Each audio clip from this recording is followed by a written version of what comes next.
నమస్తే ఫ్రెండ్స్, నేను మీ Sravani Harsha. Welcome back to our channel. ఇవాళ మన కథ అంగవైకల్యాన్ని, తనకు జరిగిన అన్యాయాన్ని పక్కన పెట్టి ఆత్మవిశ్వాసంతో అందరూ ఆదర్శంగా తీసుకునేంత గొప్ప స్థాయికి ఎదిగిన ఒక అమ్మాయి కథ. కథని చివరి వరకు వినండి. నచ్చితే గనక ఖచ్చితంగా తప్పకుండా ఒక్క లైక్ చేయండి. ఈ కథ పైన మీ విలువైన స్పందనని కామెంట్ రూపంలో మాకు తెలియజేయండి. కొత్తవారు ఎవరైనా చూస్తున్నట్లయితే మన ఛానల్ని సబ్స్క్రైబ్ చేసుకోండి. సంవత్సరం క్రితం ఎవరైతే చాలా చెడ్డ స్థితిలో ఆసుపత్రి నుంచి బయటకు వెళ్లారో ఆ అమ్మాయి ఫోటో ఇప్పుడు ఈ రోజు పేపర్లో పడింది.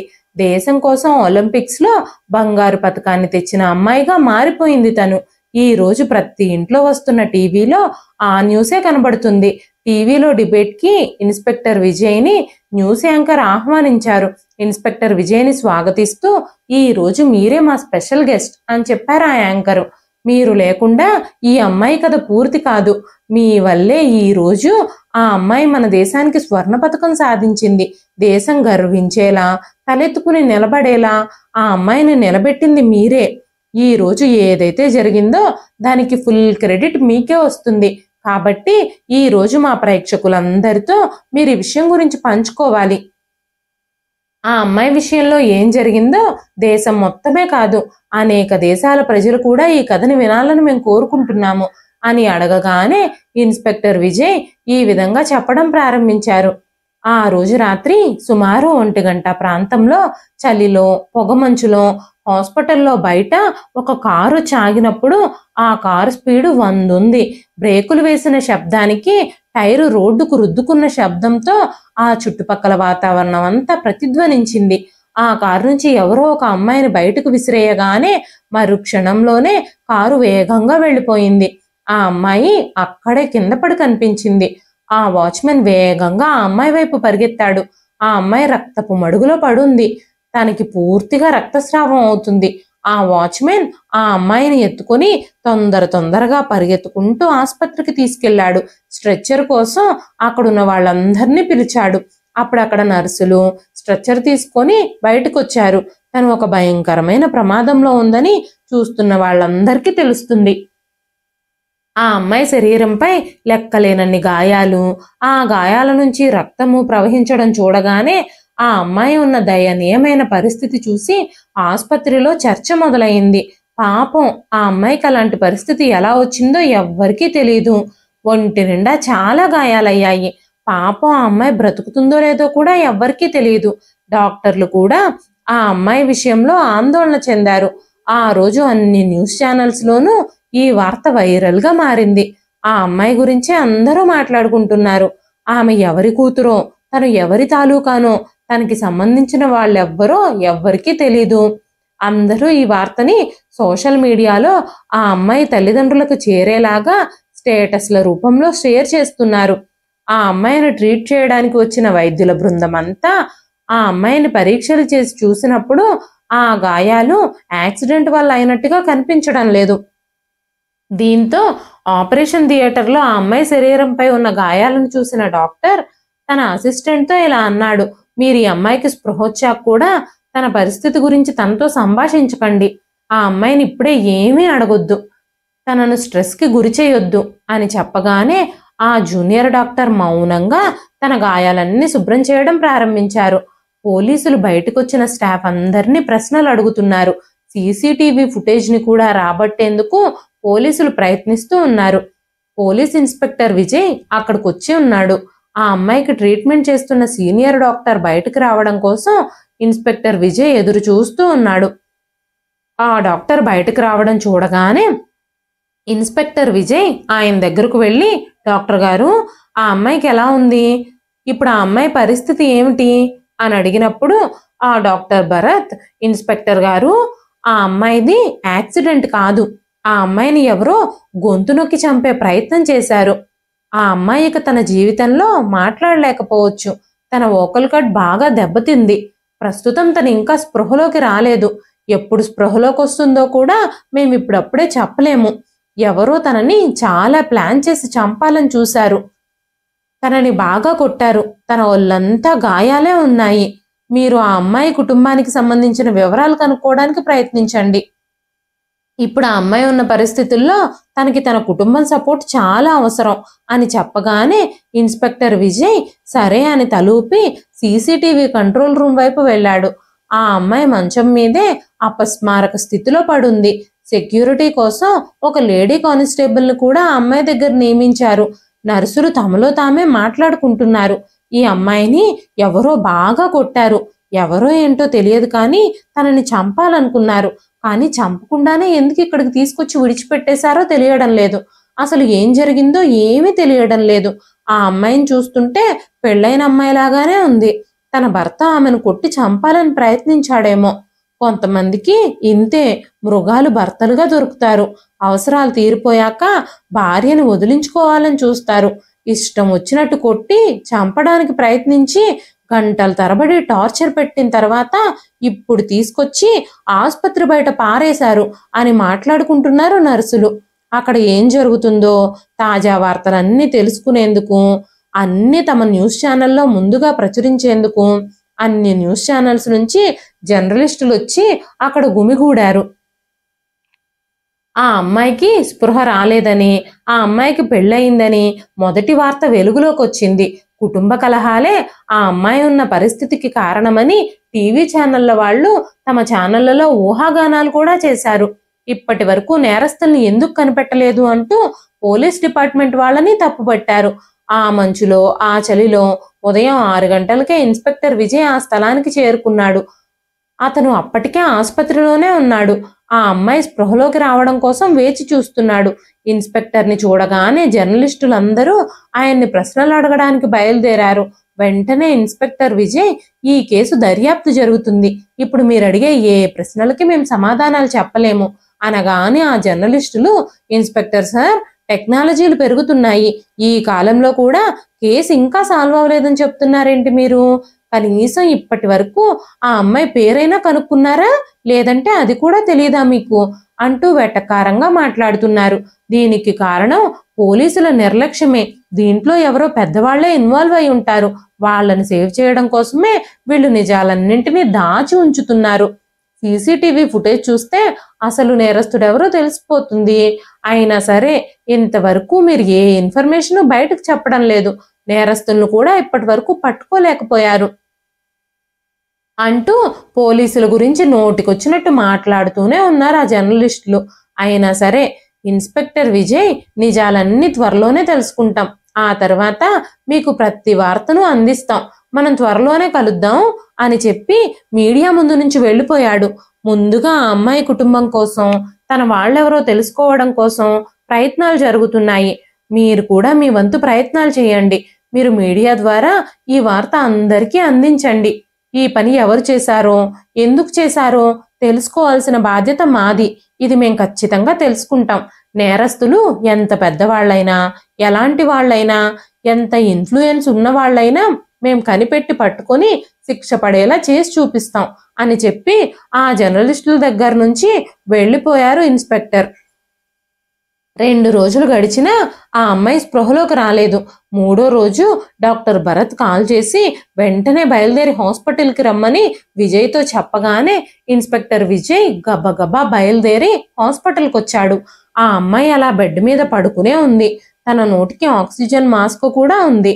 ఇన్స్పెక్టర్ విజయ్ తన పేరు అడిగినప్పుడు తను ఏమీ మాట్లాడలేకపోయింది. అప్పుడు ఆ అమ్మాయి మెల్లగా చెయ్యి పైకెత్తి తన పాదాల వైపు చూపించింది. వెంటనే డాక్టర్ భరత్ ఇన్స్పెక్టర్ విజయ్ ముఖంలోకి చూస్తూ, నీ కాళ్ళు బాగానే ఉన్నాయి, ఇదేమంత పెద్ద గాయమేం కాదు అని ఆ అమ్మాయితో చెప్పాడు. ఆ తర్వాత డాక్టర్ విజయ్ని బయటకు తీసుకెళ్లి, ఇన్స్పెక్టర్ గారు, ఈ అమ్మాయి కాళ్ళ దగ్గర ఎముకలన్నీ విరిగిపోయాయి.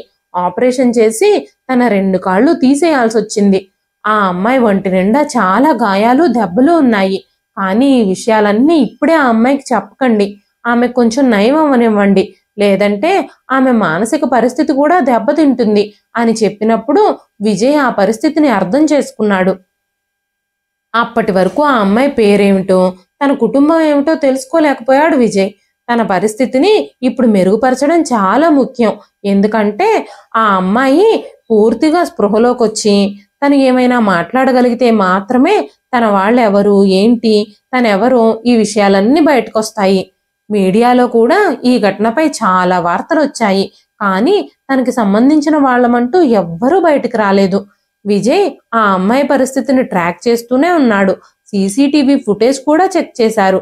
సీసీటీవీ ఫుటేజ్ లో కనిపించిన ఆ కారు కోసం వెతుకుతూ ఉన్నప్పుడు విజయ్ కష్టానికి ఫలితం దక్కింది.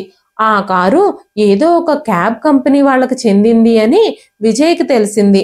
ఆ కంపెనీ ద్వారా డ్రైవర్ చిరునామా కూడా తెలుసుకున్నాడు విజయ్. కానీ డ్రైవర్ దొరకలేదు. భయంతో ఆ డ్రైవర్ పరారీలో ఉన్నాడు. 2-3 రోజుల తర్వాత ఆ అమ్మాయి స్పృహలోకి వచ్చింది. ఆమె కాళ్ళు మోకాళ్ళ వరకు కత్తిరించినట్టుగా ఆ అమ్మాయి చూసింది. కన్నీళ్లు నిండిన కళ్ళతో ఆ అమ్మాయి నర్సు వైపే చూస్తూ ఉంది. మెల్లగా ఆ అమ్మాయి సైగ చేసి నర్సును పిలిచింది. అప్పుడు ఆ నర్సు, థ్యాంక్ గాడ్ మీరు స్పృహలోకి వచ్చారు, ఇక మీ ప్రాణానికి ఏం ప్రమాదం లేదు అంది.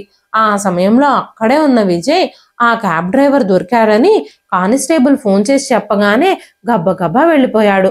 డ్రైవర్ని లాకప్ లో పెట్టారు.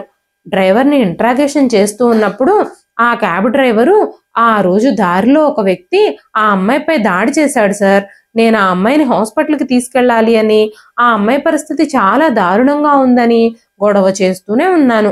నేను 100 స్పీడ్లో కారు నడిపాను. ఆసుపత్రి ముందు నేను కారు ఆపిన వెంటనే ఆ అబ్బాయి ఆ అమ్మాయిని బయటకు నెట్టేసి నన్ను రివాల్వర్ చూపించి బెదిరించి రైల్వే స్టేషన్కి తీసుకెళ్లాడు. అక్కడే తను దిగిపోయాడు. ఆ తర్వాత నేను ఇంటికి వచ్చేసి ఊపిరి పీల్చుకున్నాను. తను నన్ను ఆ రివాల్వర్తో బెదిరించడంతో నేను చాలా భయపడిపోయాను.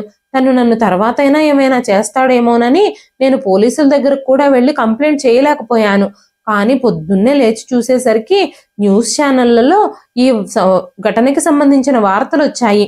నేను పట్టుబడిపోతానేమోనని భయం వేసింది. అందుకే ఆ కార్ని అడవిలో దాచిపెట్టేశాను.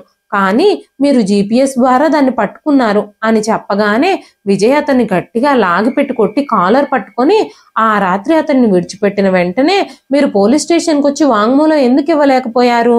అప్పుడే నువ్వు వచ్చి వాంగ్మూలం ఇచ్చినట్టయితే ఆ వెధవని ఈజీగా పట్టుకునేవాళ్ళం. ఇప్పుడు నేరస్తుడు పట్టుబడేదాకా నువ్వు ఇక్కడే ఉండు, అసలు నేరస్తుడు దొరికే వరకు నువ్వు ఇక్కడే ఉంటావు అని చెప్పి విజయ్ ఆసుపత్రికి బయలుదేరాడు. ఆసుపత్రికి చేరుకొని డాక్టర్ భరత్ని కలిశాడు. అప్పుడు డాక్టర్ గారు, ఇప్పుడు ఈ అమ్మాయికి కౌన్సిలింగ్ చేయాల్సిన అవసరం ఏర్పడింది అని చెప్పగానే విజయ్ డాక్టర్తో, డాక్టర్ గారు దయచేసి మీరే ఎవరైనా ఒక మహిళా సైకియాట్రిస్ట్ ని పిలిపించండి, అప్పుడు ఆ అమ్మాయి మానసిక పరిస్థితి కాస్త కంట్రోల్లోకి వస్తుంది అని చెప్పి ఇద్దరూ మాట్లాడుకుని ఒక ప్రముఖ సైకియాట్రిస్ట్ తారాని ఆసుపత్రికి పిలిపించారు. సాయంత్రం ఆసుపత్రికి వచ్చిన ఆ సైకియాట్రిస్ట్ ఆ అమ్మాయికి ఒక కాగితము ఒక పెన్ను ఇచ్చింది. తన పరిస్థితి గురించి తెలుసుకొని ఆ అమ్మాయిని విచారించడం ప్రారంభించింది. తన పేరు నీలిమ అని చెప్పి ఆ పేపర్లో రాసింది ఆ అమ్మాయి. ఎదురుగా నిలబడిన విజయ్ అంతా చూస్తూనే ఉన్నాడు. ఆ అమ్మాయిని తన తల్లిదండ్రుల గురించి అడిగినప్పుడు వాళ్ళు చిన్నతనంలోనే చనిపోయారని చెప్పింది ఆ అమ్మాయి. మరి చిన్నప్పటి నుంచి నిన్నెవరు పెంచారు, ఎక్కడ పెరిగావు అంటూ సైకియాట్రిస్ట్ ఆ అమ్మాయిని అడిగినప్పుడు తన తల్లిదండ్రులు చనిపోయిన తర్వాత తమ దగ్గర బంధువులు తన్ని చేరదీశారని, వాళ్లతో కలిసి తను జీవించేదని తను ఆ పేపర్లో రాసింది.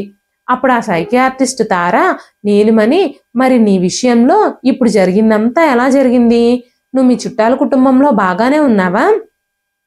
ఆ ఇంట్లో నీకేమైనా ఇబ్బందులు జరిగేవా అని అడిగినప్పుడు నీలిమ తన గతం గురించి రాయడం మొదలుపెట్టింది. అమ్మ నాన్న చనిపోయాక మహేష్ అంకుల్ వాళ్ళ కుటుంబమే తనని ఆదరించిందని, ఆ కుటుంబంలోనే రాకేష్కి నా వయసే ఉండేదని, మేమిద్దరం మంచి స్నేహితులమని, కానీ రాకేష్ వాళ్ళమ్మ మాత్రం నన్ను ఒక పని మనిషిలా చూసేదని, అన్ని పనులు చేయించేదని, ఇంట్లో మిగిలిపోయిన ఆహారం మాత్రమే నాకు పెట్టేదని ఆ పేపర్లో రాసింది నీలిమ. నీలిమకి తల్లిదండ్రులకు సంబంధించిన ఆస్తిపాస్తులు నగలు ఉన్నాయి. ఆస్తి కోసం నగల కోసం రాకేష్ వాళ్ళమ్మ తనని వాళ్ళింట్లోనే ఉండనిచ్చింది. కానీ తనకు చదువు చెప్పించడానికి కానీ ఇంటి నుంచి బయటకు కూడా వెళ్ళడానికి కానీ అనుమతించేది కాదు. ఇంట్లో ఒక పని మనిషిలాగా నీలిమని వాడుకునేది. కానీ రాకేష్ నీలిమని అప్పుడప్పుడు దగ్గరలో ఉన్న పార్కుకి తీసుకెళ్తూ ఉండేవాడు. రాకేష్ అప్పటికే షూటింగ్లో ట్రైనింగ్ తీసుకుంటూ ఉన్నాడు. నీలిమ ఏదైనా గురి చూసి కొట్టడంలో చాలా టాలెంట్ ఉన్న పర్సన్. అప్పుడు రాకేష్ నీలిమతో, నీలిమ నువ్వు కూడా ప్రయత్నిస్తే గొప్ప షూటర్ అవుతావు అని చెప్పి ఎంకరేజ్ చేసేవాడు. అప్పుడు నీలిమ, రాకేష్ ఇదంతా ఎలా జరుగుతుంది, నువ్వెలా చెప్తున్నావు, నన్ను మీ అమ్మ అసలు ఇంట్లో నుంచి బయటకు కూడా వెళ్ళనివ్వదు, నన్ను చదువుకోవడానికి కూడా పంపించడం లేదు అని అడిగింది. అప్పుడు రాకేష్, నేను నీకు ఇంట్లో ఉండే చదువు నేర్పిస్తాను, నా పాత పుస్తకాలన్నీ నీకు ఇస్తాను అని చెప్పాడు. ఆ తరువాత నీలిమ ఆ ఇంట్లోనే ఉండి రాకేష్ సహాయంతో చదువుకోవడం ప్రారంభించింది. రాకేష్ కూడా షూటింగ్ నేర్చుకుంటూ ఉన్నాడు. స్పోర్ట్స్ అకాడమీలో జాయిన్ అవ్వడానికి రాకేష్ వెళ్ళిపోయాడు. ఆ తరువాత నీలిమ రాకేష్ చెప్పిన కొన్ని టెక్నిక్స్నే ప్రాక్టీస్ చేస్తూ ఉండేది. రాకేష్ వెళ్ళిపోయి 5 సంవత్సరాలయ్యింది. ఆ తర్వాత ఆ 5 ఏళ్లలో నీలిమ రాకేష్ని ఎప్పుడూ కలవలేకపోయింది. రాకేష్ వాళ్ళమ్మ రాకేష్తో ఫోన్లో మాట్లాడేటప్పుడు నీలిమ తనకు కూడా ఒకసారి ఫోన్ ఇమ్మని రాకేష్తో మాట్లాడాలని అడిగినా కూడా రాకేష్ వాళ్ళమ్మ నీలిమకి ఫోన్ ఇచ్చేది కాదు. కానీ రాకేష్ వాళ్ళమ్మ కూరగాయలు కొనడానికి కానీ లేదంటే బయటకి ఎక్కడన్నా పార్టీలకు కానీ అలా వెళ్ళినప్పుడు ఎవ్వరికీ తెలియకుండా నీలిమ రాకేష్కి ల్యాండ్ లైన్ నుంచి ఫోన్ చేసేది. నీలిమకి 18 ఏళ్ళు వచ్చిన తర్వాతే నీలిమ పేరు మీద ఉన్న ఆస్తిపాస్తులు, డబ్బులు ఇవన్నీ వాళ్ళకి చెందుతాయని వాళ్ళు నీలిమకి 18 ఏళ్ళు వచ్చే వరకు తమతో పాటే ఉంచుకున్నారు. ఎదురు తిరిగి మాట్లాడితే నీలిమని ఇష్టం వచ్చినట్టు గదిలోకి లాక్కెళ్ళి కొట్టేది రాకేష్ వాళ్ళమ్మ. రాకేష్ వాళ్ళమ్మ సునీత నీలిమని ఎప్పుడూ ఇబ్బంది పెడుతూనే ఉండేది, ఇష్టం వచ్చినట్టు కొడుతూ ఉండేది. ఆ దెబ్బలకి గుర్తులుగా తన శరీరంపై పలు చోట్ల నీలిరంగు గుర్తులున్నాయి. ఒకరోజు సునీత నీలిమను కొడుతూ ఉన్న సమయంలో తనకి కాల్ వచ్చింది. సాయంత్రం రాకేష్ వస్తున్నాడని తెలిసింది.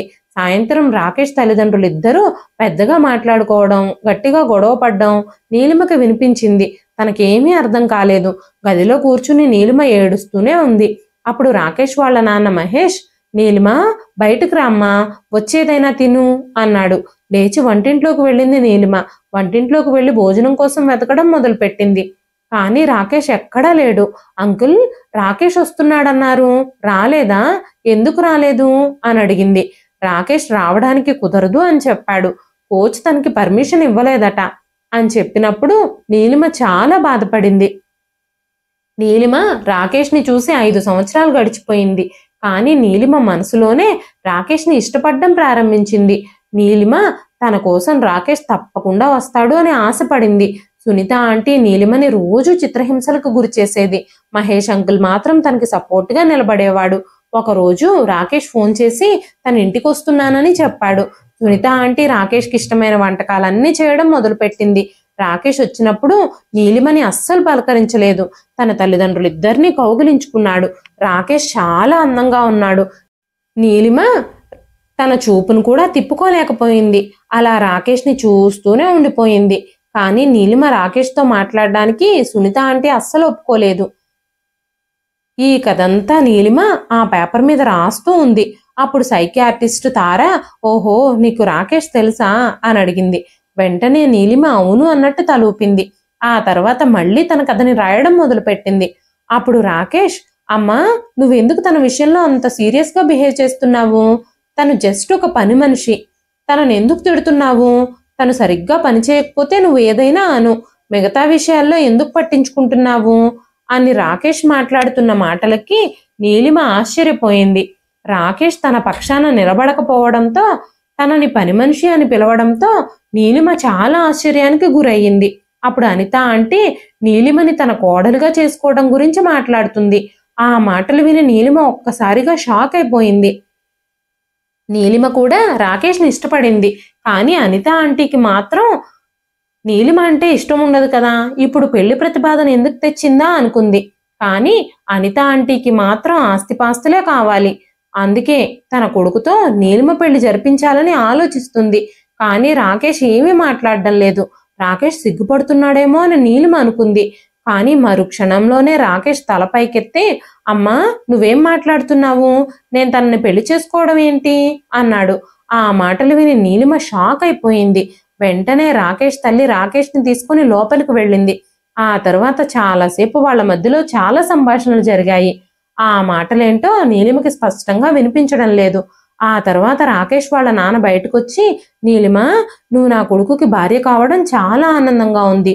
నీలాంటి మంచి అమ్మాయి మాకెక్కడ దొరుకుతుంది అన్నారు. కానీ రాకేష్ వాళ్ళమ్మ బాధపడుతుందో సంతోషపడుతుందో నీలిమకి అర్థం కాలేదు. రాకేష్ ప్రవర్తన మీద కూడా నీలిమకి చాలా సందేహాలున్నాయి. అప్పుడు నీలిమ రాకేష్తో మాట్లాడుతూ, రాకేష్, నువ్వు నన్ను నిజంగా పెళ్లి చేసుకుంటావా, లేదంటే బలవంతంతో చేసుకోవాలనుకుంటున్నావా అనగానే Rakesh, I like you Neelima, నేను ఒక చిన్న డ్రామా చేశానంతే అంటూ వెంటనే రాకేష్ నీలిమని కౌగిలించుకున్నాడు. చాలా కాలం నుంచి నేను నిన్ను ప్రేమిస్తున్నాను, నేను నీకెప్పుడూ చెప్పలేదు, కానీ నువ్వు తొందరలోనే నా సొంతం అవబోతున్నావు అన్నాడు రాకేష్. చిన్నప్పటి నుంచి ఎవ్వరూ లేని నీలిమ రాకేష్నే తన సర్వస్వంగా భావించింది. అందుకే ఈ పెళ్లి ప్రతిపాదనకి తను చాలా సంతోషంగా అంగీకరించింది. పెళ్లి చేసుకుని నీలిమ ఇంట్లో తన హక్కులన్నీ పొందింది. రాకేష్ తరచుగా టోర్నమెంట్లతో బిజీగా ఉండేవాడు. ఎన్నిసార్లు అడిగినా కూడా రాకేష్ నీలిమకి షూటింగ్ నేర్పించలేదు. పెళ్ళయ్యాక ఆ ఇంట్లో నీలిమ పరిస్థితి కాస్త మెరుగుపడిందనే చెప్పాలి. ఇప్పుడు నీలిమని ఆ ఇంట్లో ఎవ్వరూ హింసించడం లేదు. అలా కొన్ని నెలలు బాగానే గడిచిపోయాయి. ఆ తర్వాత నీలిమ అత్తామామలిద్దరూ డబ్బులకు ఇబ్బందిగా ఉందని చెప్పడం మొదలుపెట్టారు. అలాంటి పరిస్థితుల్లో ఇంటిని ఎలా నడపాలి, డబ్బు ఎక్కడి నుంచి వస్తుంది అని అందరూ ఆలోచించడం మొదలుపెట్టారు. సరిగ్గా ప్లాన్ చేసి ముందుగా నీలిమ నగలన్నీ అమ్మించేశారు. నీలిమ రాకేష్ తన మీద చూపించే ప్రేమ కోసం దేన్నైనా త్యాగం చేయడానికి సిద్ధంగా ఉంది. ఆ నగలమ్మేసిన తర్వాత కొన్ని నెలలు మళ్ళీ ఇంట్లో ప్రశాంత వాతావరణం నెలకొంది. ఆ తర్వాత మళ్ళీ కొన్ని నెలలకి నీలిమ తల్లిదండ్రుల ఇల్లు గురించి అడగడం మొదలుపెట్టారు అత్తామామలు. అప్పుడు నీలిమ, అది నా తల్లిదండ్రుల ఇల్లు, అది అమ్మడానికి నేను ఒప్పుకోను, వాళ్ళ జ్ఞాపకంగా నేను నా జీవితాంతం దాన్ని ఉంచుకోవాలని అనుకుంటున్నాను అని చెప్పింది.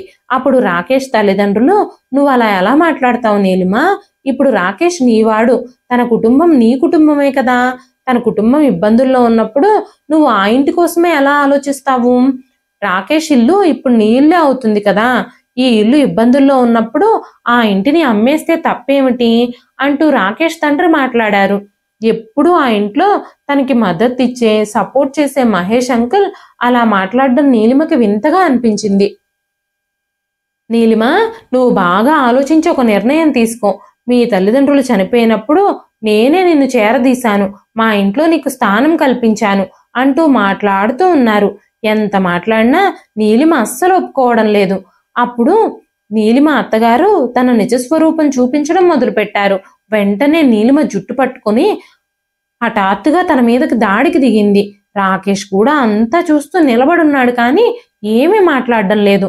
అప్పుడు నీలిమ, రాకేష్, ఏంటి నువ్వు ఏమీ మాట్లాడడం లేదు, మీ అమ్మ నన్ను కొడుతుంది, నువ్వు ఏం చూస్తున్నావు, ఆవిడ చేతుల్లో నుంచి నన్ను విడిపించవా అని నీలిమ మాట్లాడుతూ ఉంది.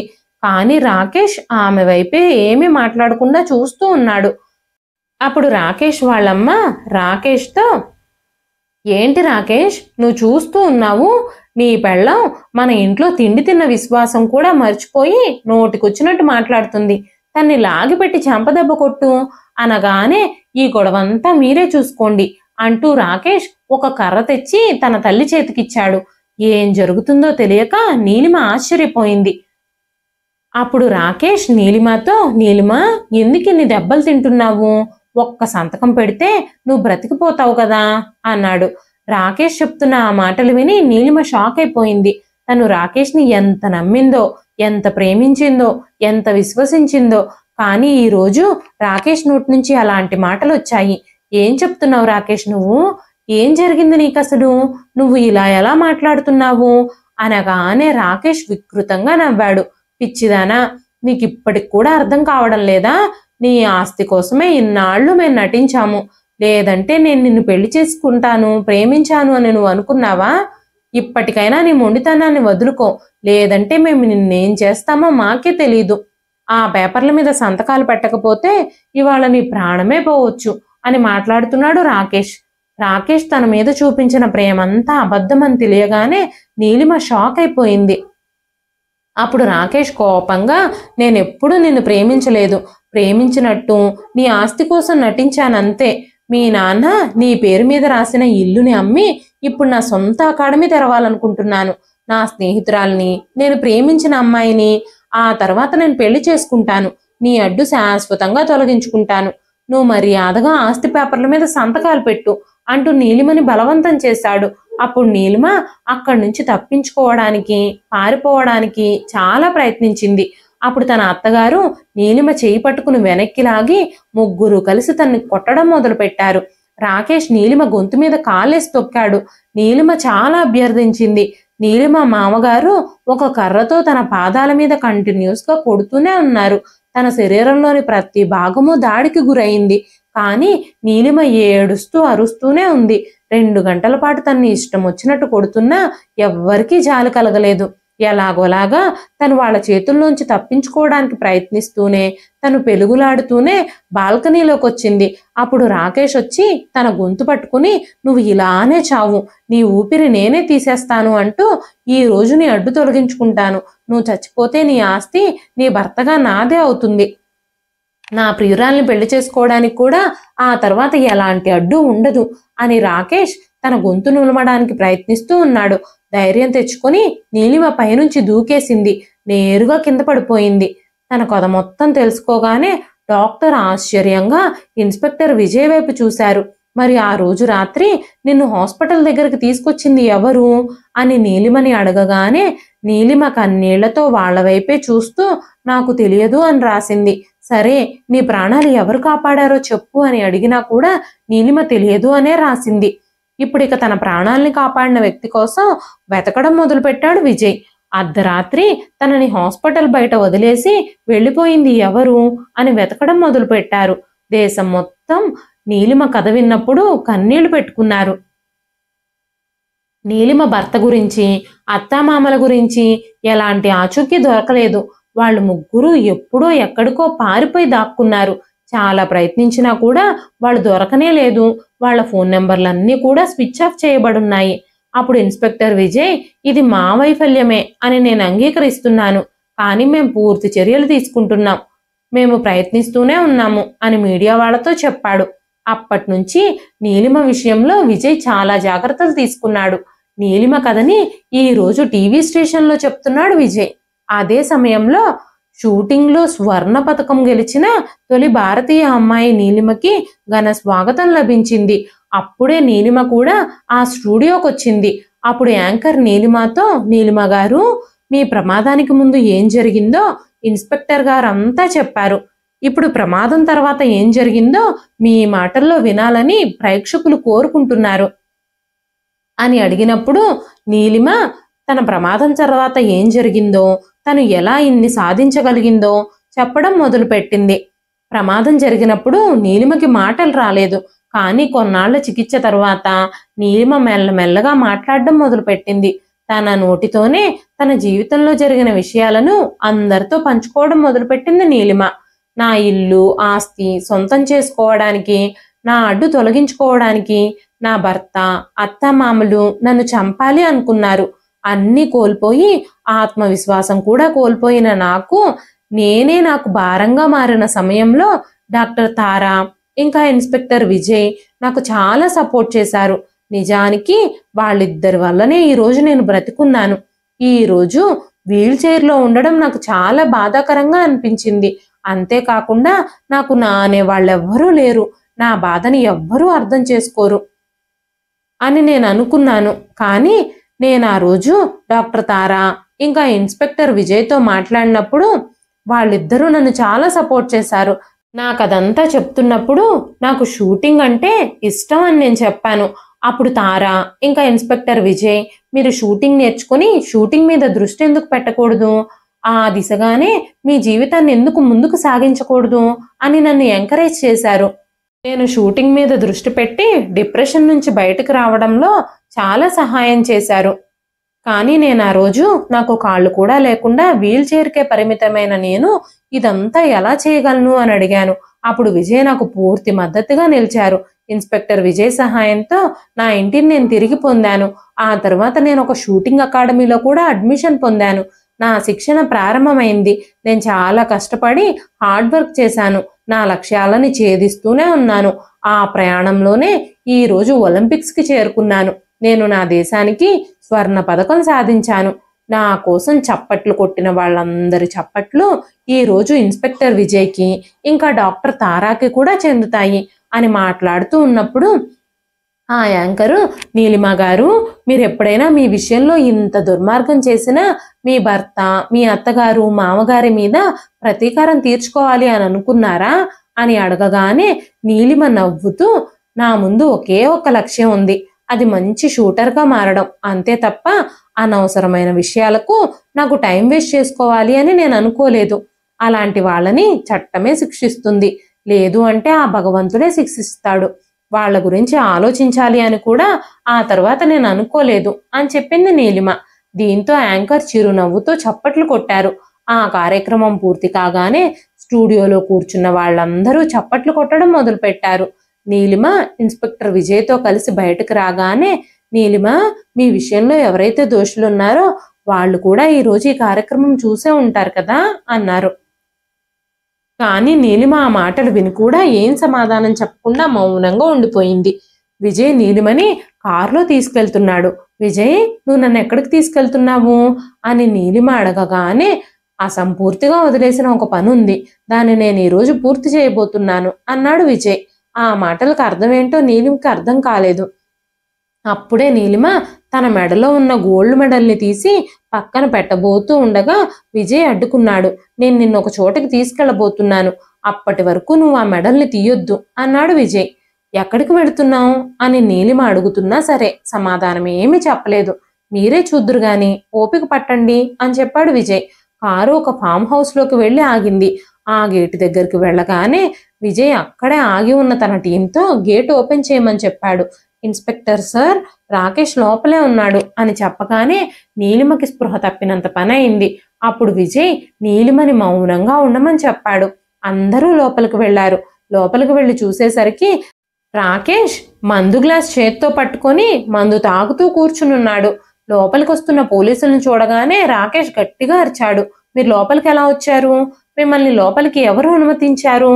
అసలు మీరెవరు అనగానే ఇన్స్పెక్టర్ విజయ్, మేము ఎవరినైతే మీరు చంపాలని చూశారో, ఎవరి కాళ్ళు చేతులు విరగొట్టారో, ఎవరి గొంతైతే మీరు నులిమారో ఆ నీలిమ తాలూకా అని చెప్పగానే రాకేష్ ఒక్కసారిగా షాక్ అయిపోయాడు. లోపల నుంచి బయటకు వచ్చిన రాకేష్ భార్య మాధవి పోలీసులను చూసి షాక్ అయిపోయింది. వెంటనే రాకేష్తో, ఈ పోలీసులు ఎవరు, ఎందుకు వచ్చారు రాహుల్, ఏం జరుగుతుంది ఇక్కడ అనగానే ఇన్స్పెక్టర్ విజయ్, మేడం, ఇతని పేరు రాహుల్ కాదు, రాకేష్, నీలిమ ఇతని మొదటి భార్య అని చెప్పగానే మాధవి షాక్ అయిపోయింది. పోలీసులు తమ స్టైల్లో రాకేష్ ని పట్టుకుని 4 పీకగానే రాకేష్ ఆ రోజు జరిగిన మిగిలిన కథ కూడా చెప్పేశాడు.